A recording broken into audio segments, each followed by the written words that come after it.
Всем привет! Меня зовут Наталья, добро пожаловать на мой канал. На неделе моды в Париже состоялась презентация модной коллекции «Осень-зима Кутюр 2021-2022» от именитого бренда Кристиан Диор. На первое за последние полгода физическое шоу команда французского дома решила пригласить всех самых преданных поклонников бренда. В итоге на модном показе были замечены звезды мировой величины, самые популярные блогеры и даже монаршие особы. По словам Марии Грации Кюри, факт того, что шоу пройдет очно, сильно повлиял на ее работу. Уже по традиции креативный директор компании привлекла для сотрудничества деятельницу искусства. Для организации столь значимого в истории высокой моды события был выбран Парижский музей Родена. Один из залов исторического здания завесили огромными полотнами современной французской художницы Евы Жоспен. Локация, в которой прошел показ кутюрной коллекции Dior, стала настоящим антиподом современной диджитал-эпохи. Модели выходили на подиум на фоне 40-метровой галереи, украшенной удивительными шелковыми вышивками, выполненными в традициях прикладного искусства.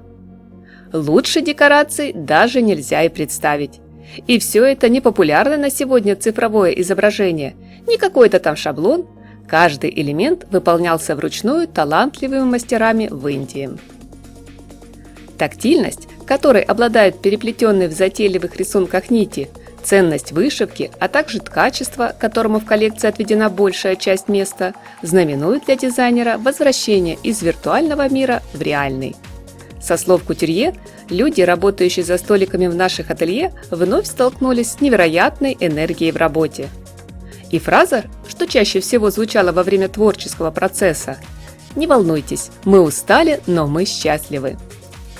Высокая мода в исполнении Марии Грации Кюри получилась не кричащей, а очень выдержанной, довольно практичной, с элементами нежной романтики и разумной роскоши. У дизайнера виртуозно получилось сохранить на протяжении всего показа тонкую грань между скромностью и изысканностью, между всем понятной простотой и чем-то богемно высоким.